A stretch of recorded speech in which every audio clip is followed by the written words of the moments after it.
किसान भाइयों, यदि आप धान की खेती करते हैं और आप चाहते हैं कि आपके धान के खेत में बहुत ज्यादा मात्रा में कल्ले आए, रोग बीमारियां नहीं आए, कीड़ों का अटैक ना हो, तो आज मैं दो ऐसे स्प्रे बताने वाला हूं जिसको आप करने के बाद आपके खेत में कल्लों की भरमार हो जाएगी और आपके खेत में रोग और बीमारियां नहीं आएंगी। किसान भाइयों, जब आपके खेत में नर्सरी तैयार होती है तो 1 एकड़ के लिए आप 1 बिस्वा में नर्सरी तैयार कर लेते हैं, लेकिन जब आप उसका प्लांटेशन कर देते हैं तो पूरा 1 एकड़ मतलब 32 बिस्वा में वो पूरी नर्सरी प्लांटेशन में हो जाती है। तो जब आप वहां पर इसमें दवाओं का स्प्रे करते हैं तो आपका काफी खर्चा भी बढ़ जाता है और रोग और बीमारियों को कंट्रोल भी नहीं कर पाते हैं। तो यहाँ पर जो तरीका बताया जा रहा है ये आपको नर्सरी में ही अप्लाई करना है। जब आप अपने खेत की नर्सरी तैयार किए हुए हैं, 20 से 25 दिन की अवस्था हो गई है, उसी समय पर आपको यहाँ पर स्प्रे करना है। किसान भाई, जो आपको पहला स्प्रे करना है इसमें आपको एक इंसेक्टिसाइड और एक फंगिसाइड लेना है।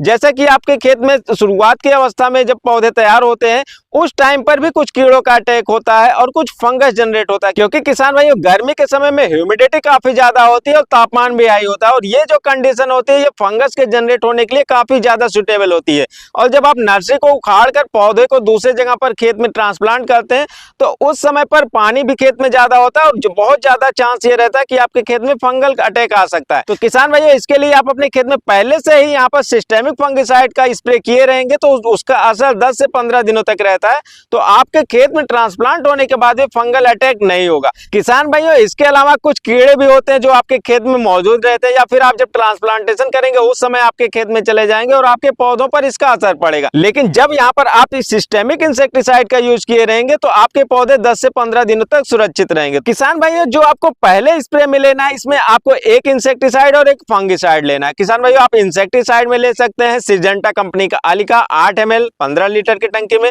और यहीं पर आप बायर कंपनी का नेटवो भी ले सकते हैं 8 से 10 ग्राम, जो भी एक टंकी में होता है।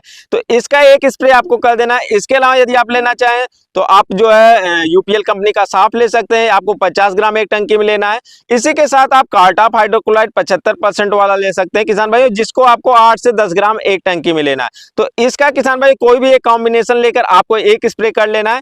एक स्प्रे के बाद आपको 2 से 3 दिन का गैप रखकर किसान भाई एक स्प्रे और लेना है। यहाँ पर हम जो स्प्रे बताने वाले किसान भाई, आपके कल्लों की संख्या को बहुत ज्यादा बढ़ा देगा, पौधे स्वस्थ रहेंगे और प्लांटेशन के बाद ही किसान भाई आपके पौधे काफी अच्छे तरीके से विकास करने लगेंगे।